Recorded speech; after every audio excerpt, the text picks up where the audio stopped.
There was a night I sat in the dark, no lights, no sound, just the sound of my own breathing, wondering if the world would even notice if I disappeared. And in that silence, a single verse echoed in my heart, not from a preacher, not from a sermon, just words, ancient, simple, alive, that whispered, "You are not finished yet." Let's get one thing straight. This is not a perfect story. It's not about victory after victory. It's about failing, falling, crying so hard you forget what peace feels like. It's about those nights when your soul is screaming, "I can't take one more step," and somehow, you still take one. You see, I don't talk about faith like it's a fairy tale. I talk about it like it's a fight. Because for me, it was. I've faced depression so heavy, it pressed against my chest like a 1,000-pound weight. I've stared at an empty bank account and a fridge with nothing in it. I've heard the words, "You're not enough," echo in my mind so loudly, they almost convinced me they were true. And in those moments, what pulled me back? What sparked something inside me? A verse. Just one. A reminder I wasn't done yet. So today I want to take you through those verses, not as a preacher, not as a philosopher, but as a warrior who almost gave up, but didn't. Verse number 1, Philippians 4:13, "I can do all things through him who strengthens me." I'll be honest, when I first read this, it felt like a cliche. But when your world is falling apart, sometimes the simplest truths hit the hardest. I was on the verge of quitting a dream I'd been chasing for 10 years. I had failed so many times that I couldn't even look myself in the mirror without shame creeping in.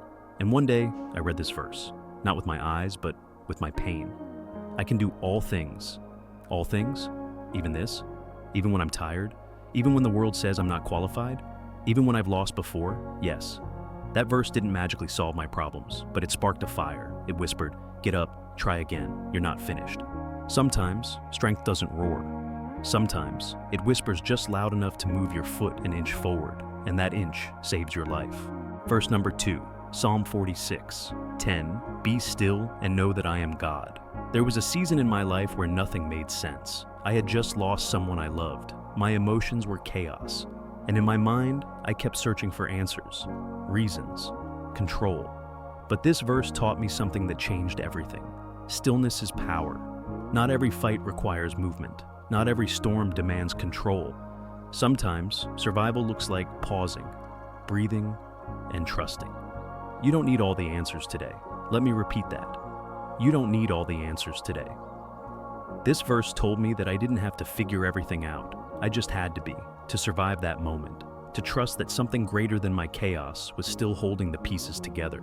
Verse number 3, Jeremiah 29:11, "For I know the plans I have for you, plans to prosper you and not to harm you, plans to give you a future and a hope." There was a day I stared at a rejection email and felt like my future had been stolen from me. Have you ever had a moment where your plans crumbled right before your eyes? That was me. But then I read these words, not just as a promise, but as a defiance against hopelessness. Because even when I couldn't see tomorrow, this verse said there was a tomorrow, and it was good. You don't need to see the whole staircase. You just need to believe there is one. And this verse, it was my first step again. It reminded me that rejection isn't the end, it's redirection. Verse number 4, Isaiah 41:10, "Do not fear, for I am with you. I will strengthen you and help you." Fear is loud. It tells you you're alone. It tells you to play small. It tells you to stay in your comfort zone and never try again. This verse didn't silence fear completely, but it gave me something louder. It gave me presence. It said, "You're not fighting alone." And when you know you're not alone, even the scariest battle feels different. Fear might still knock on your door, but you don't have to let it live there. That verse made me brave. Not because I was fearless, but because I chose to keep walking even with fear in my chest. Verse number 5, Galatians 6:9, "Let us not grow weary in doing good, for at the proper time we will reap a harvest if we do not give up." This was my anthem, because I was tired. I was doing all the right things, working hard, staying kind, showing up, and still, nothing seemed to change. And then I read, "Don't grow weary."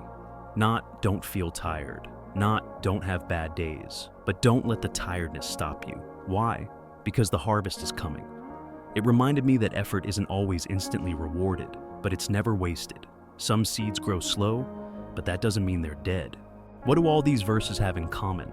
They didn't give me superpowers. They gave me permission. Permission to hope again, to breathe, to keep walking, to fight another day, to cry without shame, to rest without guilt, to believe even when it didn't make sense. Each verse was like a lifeline, tied to something beyond the pain, pulling me out inch by inch. And today, I'm standing here, not because life got easier, but because I didn't give up. And you're still here too. So maybe you've got your own dark night. Maybe your own storm is raging. But hear me, your story isn't over. There is strength inside you that hasn't even been tapped yet. There is purpose in your pain. There is fire in your fight. And there is hope in every verse, in every breath, in every second you choose not to give up. So, what now? Take these verses, speak them over your life like declarations. Not out of religion, but out of rebellion. A rebellion against the voice that says you're done. You're not done. You're rising. You're rewriting your story. One verse, one breath, one brave step at a time. Don't give up. Not now. Not ever. If this message spoke to something deep inside you, don't keep it to yourself. Hit that like button so this reaches someone else who's on the edge. Subscribe so you never miss the words that might save your tomorrow. And share this video with one person who needs to hear, you're not done yet.